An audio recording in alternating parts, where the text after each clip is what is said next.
तो दोस्तों कैसे हैं आप सब। आई होप आप सब बढ़िया होंगे। दोस्तों आज हम लोग एक बहुत ही ज़्यादा इंपॉर्टेंट चैप्टर लेकर आए हैं जो कि दोस्तों आपका भारतीय संविधान है यानी कि पॉलिटी। दोस्तों यहाँ से क्वेश्चन आपके एग्जामों में भर भर के देखने को मिलते हैं और दोस्तों हम लोग आसान भाषा में दोस्तों इसे याद भी कर लेंगे। इस स्ट्रक्चर के माध्यम से हम लोग देखेंगे और एक बार आप लोग देख लीजिएगा दोस्तों हम लोग आज कैसे देखने वाले हैं। इसमें जितने भी क्वेश्चन है दोस्तों सभी के सभी मोस्ट इंपॉर्टेंट है और हमने वही चैप्टर और वही क्वेश्चन उठाया है जो एग्जामों में बार बार देखने को मिलते हैं। ठीक है, चाहे आप भारत के किसी भी एग्जाम की तैयारी करें दोस्तों यहाँ से क्वेश्चन आपको देखने को मिलते हैं और वो भी अधिक मात्रा में। ठीक है, तो इस वीडियो को आप लोग पूरा ध्यान से और एंड तक देखिएगा। जितने भी चैप्टर हैं हम लोग सभी एक चैप्टर का देख लेते हैं कौन कौन से क्वेश्चन बनते हैं और कौन कौन से ज़्यादातर इंपॉर्टेंट है। ठीक है, तो चलिए दोस्तों हम लोग पहले चैप्टर वाइज पढ़ेंगे। दोस्तों पहला चैप्टर आपका कौन सा है? संसद। दोस्तों आपका ये आपका संसद है दोस्तों। यहाँ से दोस्तों आपको पता होगा यहाँ से भी क्वेश्चन आपको एग्जामों में देखने को मिलते हैं। ठीक है, तो संसद दोस्तों आपका संसद है भारतीय संविधान में ये मतलब वर्णित है और ये आर्टिकल 79 यानी कि 79 में है। ठीक है, 79 में दोस्तों ये संसद है। ठीक है, और 80 में दोस्तों आपको पता होगा ये आपका राज्यसभा है, राज्यसभा। और 81 में क्या है? लोकसभा है। ये आपके अनुच्छेद हैं, इसमें ये बताया गया है। ये लोकसभा का संरक्षण किया गया मतलब संरचना बताया गया है और इसमें राज्यसभा का संरचना बताया गया है आर्टिकल 80 में। ठीक है, तो ये तो हम लोग बाद में डिस्कस करेंगे। पहले दोस्तों हम लोग डिस्कस करेंगे अनुच्छेद 79 यानी कि 79। ठीक है, तो दोस्तों आपको देख पा रहे होंगे दोस्तों ये स्ट्रक्चर से माध्यम से दोस्तों हम लोग समझेंगे और ये इमेज है आपका क्या? संसद का दोस्तों इमेज है। ठीक है, और इंग्लिश में पार्लियामेंट कहते हैं, ये भी आपको ध्यान रखना है, आपको पता भी होगा। ठीक है, तो संसद के दोस्तों 3 अंग होते हैं जैसा कि हमने आपको अभी बताया है, लोकसभा, राज्यसभा और राष्ट्रपति। ठीक है, ठीक। इसके कौन कितने अंग होते हैं? 3 अंग होते हैं। अगर जो आपसे कोई पूछेगा दोस्तों संसद के कितने अंग होते हैं तो आप बताइएगा 3 अंग होते हैं, लोकसभा, राज्यसभा और राष्ट्रपति। ठीक है, राष्ट्रपति दोस्तों अनुच्छेद 52 से लेकर 61 तक में एक ट्रिक मैं बताऊंगा आपको, वो तुरंत आसानी से दोस्तों आपको याद हो जाएगा। और राज्यसभा दोस्तों अनुच्छेद 80 है और ये लोकसभा का है। ठीक है, संसद दोस्तों आप लोगों ने देख ही लिया है, 79 है, 79 अनुच्छेद 79 में क्या कहा गया है? एक संसद होगा। ठीक है, तो दोस्तों अब हम लोग देखेंगे पहले लोकसभा। ठीक है, लोकसभा में दोस्तों क्या है? ये जनता का सदन है। लोकसभा एक जनता का सदन है और इसमें सदस्य सीधे जनता द्वारा निर्वाचित होते हैं, यानी कि जनता द्वारा सीधे निर्वाचित होते हैं। ठीक है, और इनका कार्यकाल दोस्तों 5 वर्ष होता है, ये सभी को पता होगा। और न्यूनतम आयु दोस्तों कितनी होनी चाहिए लोकसभा में सदस्य बनने के लिए? दोस्तों 25 वर्ष न्यूनतम आयु होना चाहिए। और अधिकतम सदस्य दोस्तों इसमें कितने हो सकते हैं? तो ये 552 सदस्य हो सकते हैं, ये भी आपको ध्यान रखना है। वर्तमान में दोस्तों 545 सदस्य हैं। कितने हैं? 545 सदस्य। ठीक है, चलिए दोस्तों ये आरक्षण है SC और ST के लिए। ठीक है, और ये अध्यक्ष दोस्तों कौन होते हैं? लोकसभा के अध्यक्ष होते हैं। ठीक है, और ये दोस्तों अगला आपका है राज्यसभा। दोस्तों राज्यसभा में दोस्तों अप्रत्यक्ष रूप से निर्वाचित होते हैं, है ना, और ये अस्थाई सदन होते हैं और इनका कार्यकाल दोस्तों 6 वर्ष का होता है, ये आपको ध्यान रखना है। ठीक है, राज्यसभा का कार्यकाल 6 वर्ष होता है और लोकसभा का कार्यकाल 5 वर्ष का होता है। ठीक है, हर 2 वर्ष में एक बाई 3 सदस्य सेवानिवृत्त होते हैं। न्यूनतम आयु दोस्तों इनकी 30 वर्ष है। कितनी? 30 वर्ष। और अधिकतम सदस्य दोस्तों 250 इसमें हो सकते हैं, इसमें दोस्तों ज़्यादा थे 552 और इसमें वर्तमान में दोस्तों कितने सदस्य हैं? 245। ठीक है, तो ये आपको ध्यान रखना है। और 12 सदस्य राष्ट्रपति द्वारा नामित किए जाते हैं। चलिए यहाँ से आपको इतना समझ में आ गया होगा दोस्तों। चलिए अगला है आपका संसद के सत्र। दोस्तों संसद के 3 सत्र होते हैं। ठीक है, एक आपका बजट सत्र, एक मानसूनी सत्र और एक शीतकालीन सत्र। संसद की समितियां दोस्तों कब होती हैं? दोस्तों लोक सेवा समिति, अनुमान समिति और लोक लेखा समिति, स्थायी समितियां, विशेष समितियां और तदर्थ समिति। ठीक है, महत्वपूर्ण दोस्तों देख लेते हैं। तो संयुक्त अधिवेशन की अध्यक्षता दोस्तों कौन करता है? तो दोस्तों लोकसभा के अध्यक्ष। इतनी समय दोस्तों वर्तमान में कौन है लोकसभा के अध्यक्ष? तो ओम बिरला जी हैं। ठीक है, संसद का दोस्तों गठन आपका 1950 में हुआ था और संसद भवन का निर्माण दोस्तों आपका 1921 से लेकर 27 तक में हुआ था, है ना। प्रथम आम चुनाव दोस्तों कब हुआ था? 1951 से लेकर 52 तक, जो कि आपका 1951 से लेकर 52 तक हुआ था, ठीक है। तो ये आपको ध्यान में रखना है दोस्तों। वेतन एवं भत्ते की इनकी बात कर लेते हैं दोस्तों। लोकसभा अध्यक्ष का वेतन कितना होता है? 4 लाख रुपए होता है। और राज्यसभा के सभापति दोस्तों कितना लाख होता है? ये भी 4 लाख। राज्यसभा के सभापति दोस्तों कौन होते हैं दोस्तों? उपराष्ट्रपति होते हैं, ठीक है। क्या? उपराष्ट्रपति होती हैं, ये आपको ध्यान में रखना है, ठीक है। ये क्वेश्चन कई बार बना है, ठीक है। और संसद का ये दोस्तों सांसद का निधि दोस्तों 5 करोड़ है, ठीक है। तो चलिए अगला अब हम देखेंगे दोस्तों राज्यसभा। दोस्तों राज्यसभा दोस्तों ये भारतीय संसद का उच्च सदन कहा जाता है, काउंसिल ऑफ स्टेट, ठीक है। ये दोस्तों इनकी संरचना है, ये स्ट्रक्चर। और यहाँ से तो हम लोग देखेंगे इसका परिचय दोस्तों इंग्लिश में इसे अपर हाउस कहते हैं, ठीक है। और जैसा कि दोस्तों हमने देखा है संसद में दोस्तों अनुच्छेद 79 है। अनुच्छेद 80 दोस्तों राज्यसभा की संरचना को बताता है, इसमें वर्णित किया गया है। अधिकतम सदस्य दोस्तों इसमें कितने होते हैं? 250, ठीक है, राज्यसभा में। और 238 दोस्तों निर्वाचित होते हैं और ये राज्य केंद्र शासित प्रदेशों से होते हैं, ठीक है।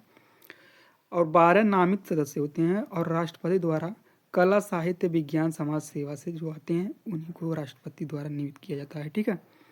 वर्तमान सदस्य दोस्तों कितने हैं? तो 245 वर्तमान सदस्य हैं राज्यसभा में। और निर्वाचित कितने हैं? तो 233 हैं, ठीक है। और 12 नामित किए गए हैं। चलिए अब हम लोग देखेंगे दोस्तों कुछ और इनसे संबंधित कुछ बातें, थोड़ा तेज में देखेंगे दोस्तों। इनका कार्यकाल दोस्तों कितना होता है? कार्यकाल दोस्तों ये कार्य कौन सा होता है? स्थायी सदन से कभी भंग नहीं होते हैं, है ना। सदस्यों का कार्यकाल 6 वर्ष होता है। प्रत्येक 2 वर्ष में 1/3 सदस्य सेवानिवृत्त होते हैं। योग्यता दोस्तों इनकी क्या होती है? तो दोस्तों भारत का नागरिक होना चाहिए, आयु कम से कम 30 वर्ष होना चाहिए, संसद द्वारा निर्धारित अन्य योग्यता, ठीक है, नहीं होना चाहिए, ठीक है।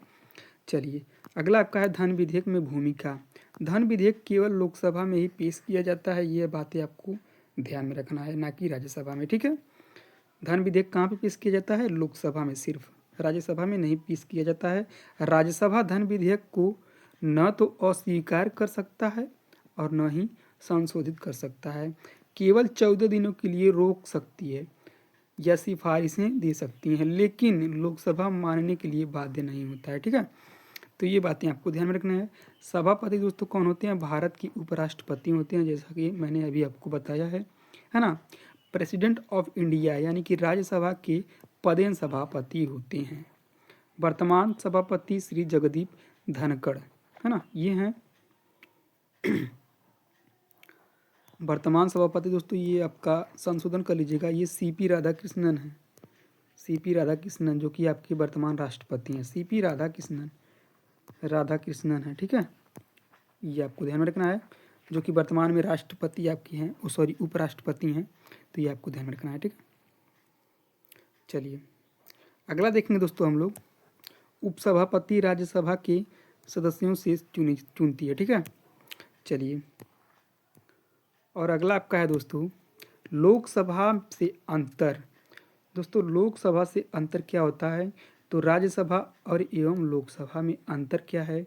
तो अप्रत्यक्ष कर चुनाव इसमें होता है राज्यसभा में, और वहीं प्रत्यक्ष चुनाव होता है लोकसभा में। राज्यों का प्रतिनिधित्व दोस्तों और ये लोगों का प्रतिनिधित्व करता है, ये राज्यों का करता है, ये लोगों का करता है। अस्थाई सदन दोस्तों इसमें होते हैं और इसमें 5 वर्ष का कार्यकाल, और ये जो भी भंग हो सकती है और ये दोस्तों भंग नहीं हो सकते हैं, यानी कि अस्थाई सदस्य हैं। परीक्षा में जो दोस्तों पूछने जाने वाले ज़्यादातर दोस्तों क्वेश्चन आते हैं यहीं से आते हैं। प्रथम सभापति डॉक्टर राधाकृष्णन, ठीक है, कौन है? डॉक्टर राधाकृष्णन, ये आपको ध्यान रखना है। यानी कि यस राधाकृष्णन है, जो कि सर्वपल्ली राधाकृष्णन है, ये जो कि आपके पहले उपराष्ट्रपति थे, ये 1952 में, ठीक है। प्रथम उपसभापति SV कृष्णमूर्ति राव थी, ठीक है। सबसे ज़्यादा सीटें दोस्तों उत्तर प्रदेश में हैं, 31 सीटें हैं। सबसे कम सीटें कई राज्यों में, जैसे कि गोवा, मणिपुर, मेघालय, ये तीनों में दोस्तों 1-1 सीटें हैं। पहली महिला महासचिव दोस्तों कौन सी? वी.एस. रमा देवी थी। ठीक है, तो ये भी आपको ध्यान में रखना है। चलिए दोस्तों, अब हम देखेंगे अगला आपका राष्ट्रपति। यहाँ से दोस्तों क्वेश्चन एग्जामों में भर भर के पूछे जाते हैं। ठीक है, तो राष्ट्रपति दोस्तों आपका आर्टिकल 52 में बताया गया है कि एक राष्ट्रपति होंगे। ठीक है, इनसे दोस्तों संबंधित आर्टिकल 52 से लेकर 61 तक में क्वेश्चन बहुत ही पूछे जाते हैं। दोस्तों एक ट्रिक है, आपको याद कर लेना है। क्या? पकानी कोका दुयु दशम, पकानी कोका दुयु दशम। ठीक है, कोका दुयु दशम, ये आप लिख लीजिएगा। ठीक है, यहाँ पे मैं लिखूंगा, दिखाई नहीं देगा आपको। ठीक है, तो पकानी कोका दियो दशम, जो कि 52 से लेकर 61 तक आपको याद हो जाएंगे। ठीक है, प से पद, का से कार्यपालिका, नि से निर्वाचन, को से कोटा और का से कार्य, दू से दोबारा, दोबारा मतलब राष्ट्रपति बन सकते हैं, यो से योग्यता, हाँ, स से शपथ। ठीक है, तो ऐसे याद हो जाएगा आपका। और आपका लास्ट में म है, द्विदशम यानी कि महाभियोग, आर्टिकल 61। ठीक है, तो ये आपको ध्यान में रखना है, ये आपको याद कर लीजिएगा, आपको अपने नोट्स में बनाकर। ठीक है दोस्तों, राष्ट्रपति का परिचय। भारत का एक राज्य प्रमुख प्रथम नागरिक होता है। भारत का प्रथम नागरिक, ऐसा भी क्वेश्चन बनता है कि कौन होता है दोस्तों? ये राष्ट्रपति होते हैं। संघ की कार्यपालिका शक्ति का प्रमुख ये भी होते हैं, कार्यपालिका का प्रमुख शक्ति के यही होते हैं। ठीक है,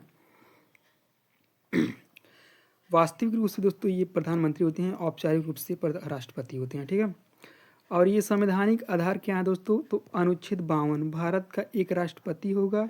अनुच्छेद 53 संघ कार्यपालिका शक्ति राष्ट्रपति में निहित होगी। ठीक है, चुनाव प्रक्रिया दोस्तों इनकी कैसी होती है राष्ट्रपति की? तो ये भी हम लोग देख लेते हैं, यहाँ से भी क्वेश्चन बनते हैं। चुनाव प्रक्रिया दोस्तों अनुच्छेद 54 से लेकर 55 तक। पहले निर्वाचन होता है, फिर अप्रत्यक्ष कर होता है, फिर अनुपातिक प्रतिनिधित्व होता है, फिर एकल संक्रमणीय होता है। ठीक, तो ये भी आपको याद रखना है, राष्ट्रपति का चुनाव एकल संक्रमणीय मत होता है। ठीक है, इनकी शक्तियाँ क्या क्या हैं दोस्तों? ये भी हम लोग देख लेते हैं। इनकी शक्तियाँ दोस्तों हैं कार्यपालिका की। ठीक है, पीएम मंत्रियों राज्यपालों की नियुक्ति ये कौन करते हैं? ये राष्ट्रपति करते हैं अनुच्छेद 75 के माध्यम से। ठीक है, आपातकालीन शक्तियाँ क्या हैं? तो राष्ट्रीय आपातकाल राष्ट्रपति लगा सकते हैं आर्टिकल 352 के तहत। राज्य आपातकाल दोस्तों ये 356 के तहत लगता है। वित्तीय आपातकाल 360 के तहत लगता है। ठीक है, विधायी दोस्तों संसद का सत्र बुलाना, लोकसभा भंग करना, ये दोस्तों राष्ट्रपति कर सकते हैं आर्टिकल 85 के माध्यम से लोकसभा का भंग। ये क्वेश्चन बहुत ही बार बनता है कि लोकसभा भंग कर सकता है, उसमें ऑप्शन दिया रहता है प्रधानमंत्री, राष्ट्रपति, उपराष्ट्रपति, मुख्य न्यायाधीश। तो दोस्तों आपको क्या चुन कराना है? राष्ट्रपति लोकसभा को भंग कर सकते हैं। ठीक है, चलिए अगला दोस्तों आपका है, अगला है न्यायिक। दोस्तों क्षमादान की शक्तियाँ क्या है? राष्ट्रपति कर सकते हैं आर्टिकल 12 के तहत। ठीक है, महाभियोग दोस्तों इन पे लगाया जा सकता है अनुच्छेद 61 के तहत। संविधान के अगर जो उल्लंघन पर संसद के किसी भी सदन में प्रस्ताव पारित, अगर जो संविधान का कोई भी नियमों का उल्लंघन राष्ट्रपति कर रहे हैं तो क्या हो सकता है? संसद के किसी भी सदन में आप प्रस्ताव पारित कर सकते हैं। ठीक है, तो यही आपका राष्ट्रपति महाभियोग के द्वारा हटाया जा सकता है। राष्ट्रपति बनाम प्रधानमंत्री। राष्ट्रपति दोस्तों नाम मात्र के प्रमुख होते हैं, जैसा कि मैंने अभी आपको बताया है, और प्रधानमंत्री दोस्तों वास्तविक प्रमुख होते हैं। जैसे ये औपचारिक प्रमुख, जिसे औपचारिक प्रमुख कौन होते हैं? तो ये राष्ट्रपति होते हैं, लेकिन वास्तविक प्रमुख कौन होते हैं? तो दोस्तों ये प्रधानमंत्री होते हैं। परीक्षा उपयोगी दोस्तों कुछ क्वेश्चन बनते हैं। प्रथम राष्ट्रपति कौन है दोस्तों भारत के? तो दोस्तों डॉक्टर राजेंद्र प्रसाद हैं। प्रथम महिला राष्ट्रपति कौन है? प्रतिभा देवी सिंह पाटिल हैं। ठीक है, और वर्तमान दोस्तों राष्ट्रपति कौन है? द्रौपदी मुर्मू जी हैं, जो कि ये आदिवासी महिला हैं। और यहाँ से भी क्वेश्चन बन सकता है कि आदिवासी प्रथम महिला कौन राष्ट्रपति बनी है? द्रौपदी मुर्मू जी। ये संथाल जाति से हैं। ठीक है, ये भी आपको ध्यान रखना है, जनजाति से हैं। चलिए, और ये सबसे मतलब यंग उम्र की भी बनने वाली राष्ट्रपति हैं। कौन? द्रौपदी मुर्मू जी। ठीक है, चलिए भारत का, अब हम लोग देखेंगे भारत का महान्यायवादी। दोस्तों ये आर्टिकल 76 में लिखा कहा गया है कि एक भारत का महान्यायवादी होगा। ठीक है, तो ये आपका आर्टिकल 76 है। ठीक है, अब हम लोग देख लेते हैं कि वर्तमान में कौन है महान्यायवादी। आर वेंकट रमणी जी हैं। ठीक है, अनुच्छेद 76 दोस्तों राष्ट्रपति अटॉर्नी जनरल एजी की नियुक्ति करते हैं, राष्ट्रपति करते हैं, जो सर्वोच्च न्यायालय का न्यायाधीश बनने के योग्य होते हैं। ठीक है। अनुच्छेद दोस्तों संबंधित कुछ अनुच्छेद इनसे संबंधित दोस्तों देख लेते हैं। अनुच्छेद 76(2), ये बी कहिए या 2 कहिए या ख कहिए। ठीक है। तो अनुच्छेद 76 का बी या 2, ठीक है, कर्तव्य है। ये कानूनी मामलों पर भारत सरकार को सलाह देते हैं। कौन? ये आपके अटॉर्नी जनरल। ठीक है। अनुच्छेद 76 का 3 दोस्तों भारत के सभी न्यायालयों में सुनवाई का अधिकार है इन्हें, है ना। अगला दोस्तों आपका है अनुच्छेद 74 का 4, महान्यायवादी राष्ट्रपति की इच्छा तक पद धारण कर सकते हैं। ये पद इनका कोई स्थायी नहीं होता है। कहने का मतलब यही है कि राष्ट्रपति के द्वारा ही ये अपना पद धारण कर सकते हैं जब तक राष्ट्रपति चाहेंगे। ठीक है। मुख्य बातें दोस्तों इनसे जान लेते हैं क्योंकि यहाँ से क्वेश्चन बन सकते हैं। ठीक है। यह सरकार के पूर्णकालिक वकील नहीं है। यह देश के सर्वोच्च विधि अधिकारी नहीं है। पद छोड़ने के बाद इन्हें निजी कानूनी कुछ नहीं दिया जाएगा। अभ्यास से वंचित नहीं किया जा सकता है। ठीक है। प्रथम महान्यायवादी दोस्तों यमसी सीतलवाड़ हैं। वर्तमान महान्यायवादी जैसा कि अभी हमने देखा है कि आर वेंकट रमणी जी हैं। ठीक है। इन्हें एजीआई भी कहा जाता है, यानी कि अटॉर्नी जनरल ऑफ इंडिया। क्या? Attorney general of India. ठीक है। चलिए अब हम लोग दोस्तों देख लेते हैं सॉलिसिटर जनरल ऑफ इंडिया कौन है। तो ये आपके तुषार मेहता जी हैं। भारत के न्याय अभिकर्ता हैं। महान्यायवादी की सहायता करते हैं, लेकिन यह संवैधानिक पद नहीं है। लेकिन संविधान में ये नहीं लिखा गया है कि ये एक होंगे महान्यायवादी। ठीक है। संवैधानिक है। ठीक है। चलिए अगला आपका है निर्वाचन आयोग। निर्वाचन आयोग से दोस्तों क्वेश्चन बनते हैं। इनका गठन 25 जनवरी 1950 को हुआ था। 24 जनवरी 1950 को किसका हुआ था दोस्तों? ये 1950 को ये यूपी का हुआ था। ये भी आपको याद रखना है। यूपी दिवस भी 24 जनवरी को मनाया जाता है। ठीक है। चलिए दोस्तों हम लोग इनसे संबंधित दोस्तों कुछ देख लेते हैं। यहाँ से भी क्वेश्चन बनते हैं। ठीक है। तो जैसा कि अभी देख रहे हैं दोस्तों, वर्तमान के मुख्य चुनाव आयुक्त कौन है? ज्ञानेश कुमार हैं और ये 26वें नंबर के हैं। कौन से नंबर के हैं? 26वें नंबर के। दोस्तों इनसे दोस्तों अनुच्छेद 324 से 329 तक भाग 15 में निहित है ना, वहाँ न्यायवादी। ठीक है। नियुक्ति दोस्तों राष्ट्रपति द्वारा इनकी होती है। कार्यकाल 6 वर्ष है और इनकी उम्र कम से कम 65 वर्ष की होनी चाहिए। कितनी? 65 वर्ष, है ना। चलिए और देख लेते हैं हम लोग। अनुच्छेद 324 चुनाव का अधिकरण, निर्देशन और नियंत्रण रहता है। अनुच्छेद 325 अपात्र धर्म जाति मूल वंश। ठीक है। ये संबंधित है इससे। अनुच्छेद 326 दोस्तों वयस्क मताधिकार से संबंधित है। अनुच्छेद 327 संसद के निर्वाचन के संबंधी अधिकार से संबंधित है। अनुच्छेद 328 विधानमंडल के निर्वाचन के संबंध में ये निहित है। अनुच्छेद 329 चुनावी मामले से न्यायालय का हस्तक्षेप नहीं होगा। ये आपका इससे संबंधित है। ठीक है। कुछ महत्वपूर्ण बातें भी देख लेते हैं इनसे। दोस्तों निर्वाचन नामावली तैयार करना इनकी काम है। ठीक है। निर्वाचन क्षेत्रों का परिसीमन करना इनका काम है। चुनाव निधियों का निर्धारण करना, आचार संहिता लागू करना यही करते हैं। राज्य के निर्वाचन आयुक्तों की नियुक्ति यही करते हैं। राजनीतिक दलों का मान्यता यही देते हैं। चुनाव चिन्हों का आवंटन यही करते हैं। ठीक है। तो इनसे दोस्तों इतनी बातें कुछ याद करना है क्योंकि मुख्य चुनाव आयोग से क्वेश्चन बन सकते हैं। ठीक है। और दोस्तों यहाँ एक बार और बात देख लीजिएगा क्या कि ये दोस्तों प्रथम मुख्य चुनाव आयुक्त कुमार सेन थे। ये क्वेश्चन बन सकता है। और दोस्तों वेतन मुख्य बिंदु दोस्तों इनकी वेतन कितनी होती है? तो दोस्तों 2.5 लाख रुपए होती है। चुनाव आयोग में 3 सदस्य होते हैं, जिनमें एक मुख्य चुनाव आयुक्त और 2 चुनाव आयुक्त शामिल होते हैं। तो चलिए अगला का चैप्टर है भारत का उच्चतम न्यायालय। संविधान का संरक्षण व व्याख्याकार कौन होता है? दोस्तों सर्वोच्च न्यायालय होता है ना। संविधान के किस भाग में संघीय न्यायपालिका का उल्लेख है? भाग 5 में है उल्लेख इसका।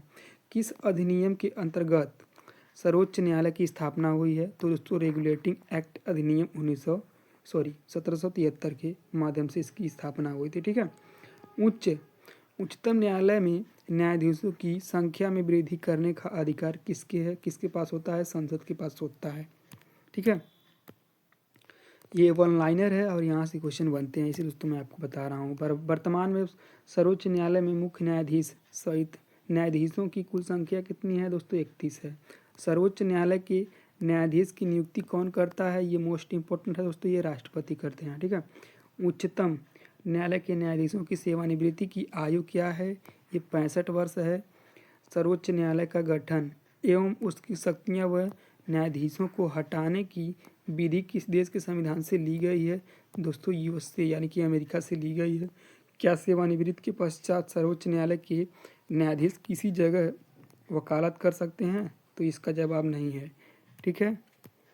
अगला है आपका, किस अनुच्छेद में उच्चतम न्यायालय को परामर्शदाता बनाया गया है? अनुच्छेद 143। न्यायिक पुनर्विलोकन का अधिकार किस में है? दोस्तों ये स्वतंत्र में है। ठीक है। अधिकार किससे है? स्वतंत्र से है। सर्वोच्च न्यायालय के जजों का वेतन किससे आहरित होता है? तो संचित निधि से होता है। सर्वोच्च न्यायालय के न्यायाधीश को उसके पद से हटाया जा सकता है, ये किसके द्वारा किया जा सकता है? दोस्तों ये महाभियोग के द्वारा किया जा सकता है। भारत के प्रथम मुख्य न्यायाधीशों कौन थे? ठीक है। तो दोस्तों हरिलाल जे कनिया थे भारत के प्रथम मुख्य चुनाव न्यायाधीश। ठीक है। मुख्य चुनाव नहीं दोस्तों, भारत के प्रथम मुख्य न्यायाधीश। तो ये आपको ध्यान में रखना है। अगला आपका है, किस अनुच्छेद के अंतर्गत संविधान सर्वोच्च न्यायालय को अभिलेख न्यायालय का स्थान प्रदान करता है? अनुच्छेद 129। अगला आपका चैप्टर दोस्तों कौन सा है? राज्यसभा। दोस्तों राज्यसभा से हम लोग कुछ महत्वपूर्ण बातें देख लेते हैं। वर्तमान में राज्यसभा सदस्यों की कितनी संख्या होती है? तो दोस्तों 45। राज्यसभा के लिए प्रत्येक राज्य के प्रतिनिधित्वों का चुनाव कौन करता है? विधानसभा के निर्वाचित सदस्य। राज्यसभा में राज्यों का प्रतिनिधित्व राज्यसभा में राज्यों का प्रतिनिधित्व किस पर निर्भर करता है? दोस्तों राज्य की जनसंख्या पर निर्भर करता है। राज्यसभा में किस राज्य के प्रतिनिधित्व की संख्या सर्वाधिक होती है? उत्तर प्रदेश की होती है। राज्यसभा सदस्य का कार्यकाल कितना होता है? तो 6 वर्ष होता है। राज्यसभा का सदस्य बनने के लिए न्यूनतम आयु कितनी होनी चाहिए? तो ये दोस्तों 30 वर्ष होनी चाहिए, ये आपको ध्यान में रखना है। ठीक है। अगला आपका है, किस सदन को भंग नहीं किया जा सकता है? दोस्तों राज्यसभा को भंग नहीं किया जा सकता है। लोकसभा व राज्यसभा में गणपूर्ति संख्या क्या है? तो कुल सदस्य संख्या कितनी है? 1/10 भाग होता है। ठीक है। वह कौन सा सदन है जिसका अध्यक्ष उस सदन का सदस्य नहीं होता है? दोस्तों ये राज्यसभा है। ये मोस्ट इंपॉर्टेंट है, इसे आपको नोट डाउन कर लेना है। ठीक है। लोकसभा द्वारा पारित धन विधेयक राज्यसभा को प्राप्त होने के कितने दिन बाद तक लोकसभा को लौटाया जा सकता है? दोस्तों 14 दिन बाद। राज्यसभा एक अस्थायी सदस्य है। क्यों? क्योंकि यह कभी भंग नहीं होता है और इसके 1/3 सदस्य प्रति 2 वर्ष बाद सेवानिवृत्त हो जाते हैं। अगला आपका है, राज्यसभा के सदस्यों को नामित करने का अधिकार किसके पास होता है? दोस्तों राष्ट्रपति के पास होता है। राज्यसभा का पहली बार गठन कब हुआ था? दोस्तों ये आपका 3 अप्रैल 1952 में हुआ था। राज्यसभा की प्रथम बैठक कब हुई थी? दोस्तों 13 मई 1952 में इसकी बैठक हुई थी। भारत में किसकी स्वीकृति के बिना कोई भी सरकारी खर्च नहीं किया जा सकता है? दोस्तों ये संसद की स्वीकृति के बिना। राज्यसभा के सभापति की अनुपस्थितियाँ में राज्यसभा का संचालन कौन करता है? अगर जो राज्यसभा का सभापति नहीं रहता दोस्तों, तो दोस्तों उपसभापति इसका संचालन कर सकता है। राज्यसभा के द्विवार्षिक चुनाव की अधिसूचना कौन जारी कर सकता है? तो ये निर्वाचन आयोग जारी कर सकता है। दोस्तों अगला चैप्टर आपका मोस्ट इंपॉर्टेंट है, भारत के प्रधानमंत्री एवं मंत्रिपरिषद। दोस्तों भारत के प्रधानमंत्री की नियुक्ति कौन करता है? ये मोस्ट इंपॉर्टेंट है, राष्ट्रपति करते हैं। योजना आयोग का अध्यक्ष कौन होता है? दोस्तों ये प्रधानमंत्री होते हैं। योजना आयोग जो कि नीति आयोग। ठीक है। संघीय मंत्रिमंडल की बैठक का सभापति कौन होता है? दोस्तों प्रधानमंत्री होते हैं। कौन होते हैं? प्रधानमंत्री। ठीक है। अगला दोस्तों आपका है, प्रधानमंत्री का कार्यकाल कितना होता है? 5 वर्ष होता है। ठीक है। ये सभी को पता होगा कितना होता है? 5 वर्ष। ठीक है। अगला आपका है प्रधानमंत्री पद त्याग पत्र देने वाले पहले प्रधानमंत्री कौन थे? ये दोस्तों मोस्ट इम्पोर्टेंट है, ये मोरारजी देसाई थे। कौन से प्रधानमंत्री सबसे अधिक तक प्रधानमंत्री रहे हैं? ये जवाहरलाल नेहरू हैं, जो कि पहले भारत के प्रधानमंत्री भी हैं। ठीक है, प्रधानमंत्री बनने के लिए न्यूनतम आयु कितनी होनी चाहिए दोस्तों? ये 25 वर्ष होनी चाहिए। कितनी? 25 वर्ष। अगला है दोस्तों आपका, संसदीय शासन प्रणाली सर्वप्रथम किस देश में लागू हुई थी? ये ब्रिटेन में हुई थी और यहीं से संसदीय प्रणाली लिया भी गया है ना, अपने अपने भारत में, अपने भारतीय संविधान में। भारतीय संविधान के अनुसार तथ्यात्मक संप्रभुता किससे निहित है? क्या तथ्यात्मक संप्रभुता किसमें निहित है? तो ये प्रधानमंत्री में निहित है। भारत के प्रथम प्रधानमंत्री कौन थे? अभी हमने बताया है, पंडित जवाहरलाल नेहरू। प्रधानमंत्री को पद एवं गोपनीयता की शपथ कौन दिलाता है? राष्ट्रपति दिलाते हैं। किस प्रधानमंत्री ने एक बार अपने पद से हटने के बाद दोबारा पद संभाला था? दोस्तों ये इंदिरा गांधी थी, है ना। ये कौन थी? इंदिरा गांधी। जवाहरलाल नेहरू के बाद भारत के प्रधानमंत्री कौन बने? गुलजारीलाल नंदा बने, जो कि दूसरे प्रधानमंत्री, सेकेंड प्रधानमंत्री कौन बने? गुलजारीलाल नंदा। अगला आपका निर्वाचन आयोग से दोस्तों कुछ महत्वपूर्ण बातें दोस्तों हम लोग याद कर लेते हैं। निर्वाचन आयोग का गठन कौन करता है? राष्ट्रपति। प्रत्यक्ष निर्वाचन क्या है? जनता द्वारा मतदान, इसी को दोस्तों प्रत्यक्ष कर निर्वाचन कहते हैं। निर्वाचन आयोग का गठन किस अनुच्छेद के अंतर्गत किया जाता है? मोस्ट इंपॉर्टेंट है 324 के अंतर्गत। भारत की निर्वाचन पद्धति किस देश के संविधान से ली गई है दोस्तों? ये ब्रिटेन के संविधान से ली गई है। मतदाताओं के पंजीयन का उत्तराधित्व किसका है? ये निर्वाचन आयोग का होता है। अगला दोस्तों, निर्वाचन आयोग का चेयरमैन कौन होता है? मुख्य निर्वाचन आयुक्त होता है। भारत के प्रथम मुख्य चुनाव आयुक्त कौन थे? सुकुमार सेन थे, जिसका कि हमने पहले डिस्कस कर चुका है। भारत में सार्वजनिक मताधिकार के आधार पर प्रथम चुनाव कब हुआ था दोस्तों? 1952 में हुआ था। भारत में पहली बार महिलाओं को मताधिकार कब प्राप्त हुआ दोस्तों? 1989 में। भारत में मतदान की न्यूनतम आयु क्या है? 18 वर्ष है। ठीक है, कितनी है? 18 वर्ष। अगला है दोस्तों आपका, लोकसभा विधानसभा में किसी चुनाव प्रत्याशी की जमानत राशि कब जब्त कर ली जाती है दोस्तों? मतदान का जब 1/4 भाग, क्या मतदान का एक छठे भाग, 1/6 भाग मतदान प्राप्त नहीं कर पाते हैं तब। ठीक है, निर्वाचन आयोग की नियुक्ति कितने वर्ष के लिए की जाती है दोस्तों? 5 वर्ष के लिए की जाती है। मुख्य चुनाव आयुक्त को उसके पद से कैसे हटाया जा सकता है? महाभियोग के द्वारा हटाया जा सकता है। विधान परिषद के चुनाव का संचालन कौन करता है? निर्वाचन आयोग करता है। दिनेश गोस्वामी समिति किससे संबंधित है दोस्तों? निर्वाचन आयोग से संबंधित है। चुनाव के दौरान राजनीतिक दलों के लिए आचार संहिता कौन तैयार करता है? निर्वाचन आयोग तैयार करता है। ठीक है, अगला आपका है चैप्टर भारतीय संविधान के महत्वपूर्ण अनुच्छेद। राष्ट्रपति से दोस्तों संसद और सरकार। ठीक है, ये तीनों से दोस्तों लोग देखते हैं। अनुच्छेद 52 राष्ट्रपति के पद का वर्णन किया गया है। अनुच्छेद 54 में राष्ट्रपति के चुनाव के लिए निर्वाचन मंडल का वर्णन किया गया है। और अनुच्छेद 61 दोस्तों राष्ट्रपति को महाभियोग से हटाने के लिए किया गया है। ठीक है, तो ये आपको ध्यान में रखना है। संघ, राज्य, अधिकार और कर्तव्य। अनुच्छेद 1 दोस्तों भारत अर्थात इंडिया राज्यों का संघ है, तो अनुच्छेद 1 में कहा गया है, सभी को पता होगा। अनुच्छेद 2 दोस्तों नए राज्यों के प्रवेश का या स्थापना से संबंधित है, यानी कि अनुच्छेद 2 नए राज्य को प्रवेश कर सकता है और स्थापित कर सकता है। ठीक है, अगला आपका है अगला दोस्तों आपका है अनुच्छेद 12 से लेकर 35 तक। ये दोस्तों नागरिकों को मौलिक अधिकारों का वर्णन किया गया है 12 से लेकर 35 तक, और मौलिक अधिकार अमेरिका के संविधान से लिया गया है।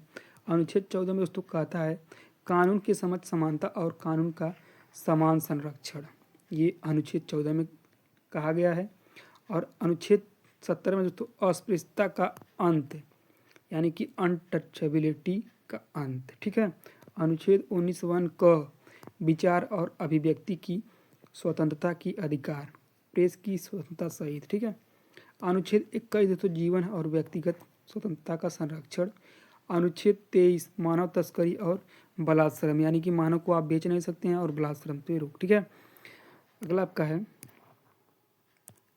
अनुच्छेद 24, 14 वर्ष से कम उम्र के बच्चों को आप कारखानों में काम नहीं करा सकते हैं। अगर जो आप ऐसा करेंगे और कराएंगे तो दोस्तों आपको जुर्माना और जेल भी हो सकती है। ठीक है। अनुच्छेद 36 से लेकर 51 तक राज्य के नीति निर्देशक तत्व से संबंधित है और ये कहाँ से लिया गया है? ये आयरलैंड के संविधान से लिया गया है। ठीक है। अनुच्छेद दोस्तों 72, यहाँ हम लोग देख लेते हैं। अनुच्छेद 72 दोस्तों राष्ट्रपति के क्षमादान के लिए शक्तियाँ दी गई हैं। अनुच्छेद 74 राष्ट्रपति को सलाह देने की शक्तियाँ दी गई हैं और प्रधानमंत्री की अध्यक्षता में मंत्रिपरिषद। ठीक है। अनुच्छेद 79 भारत में एक संसद होगा। अनुच्छेद 80 राज्यसभा की संरचनाओं और गठन के बारे में बताया गया है। अनुच्छेद 81 लोकसभा की संरचना और गठन के बारे में बताया गया है। अनुच्छेद 85 लोकसभा के विघटन के बारे में बताया गया है। ठीक है। अगला आपका है अगला दोस्तों आपका है अनुच्छेद 85 लोकसभा के विघटन से संबंधित प्रावधान है। अनुच्छेद 108 कुछ स्थितियों में सांसद के दोनों सदनों की संयुक्त बैठक, ये मोस्ट इम्पोर्टेंट है, यहाँ से क्वेश्चन बहुत ही देखने को मिलते हैं कि संयुक्त बैठक किसके आर्टिकल के माध्यम से होती है दोस्तों? आर्टिकल 108 है ना। आर्टिकल 40 अनुच्छेद 24 तो ग्राम पंचायतों के संगठन के लिए राज्य के कदम में वर्णित है। ठीक है। अनुच्छेद 45 14 वर्ष के बच्चों के लिए निःशुल्क शिक्षा अनिवार्य होनी चाहिए, इसका प्रावधान आर्टिकल 45 में दिया गया है। अनुच्छेद 51 क भारत के प्रत्येक नागरिक के मौलिक कर्तव्यों का उल्लेख किया गया है और कितने हैं? पूरे 11 हैं। ठीक है। चलिए दोस्तों कुछ महत्वपूर्ण बातें भी दोस्तों हम देख लेते हैं। मूल अधिकार न्यायोचित है, न्यायालय द्वारा परिवर्तनीय है और अनुच्छेद 368 संविधान संशोधन की प्रक्रिया का वर्णन है 368 और ये किस देश के संविधान से लिया गया है? ये आपका साउथ अफ्रीका के संविधान से लिया गया है और ये भाग 20 में वर्णित है। कितने? भाग 20 में। ठीक है।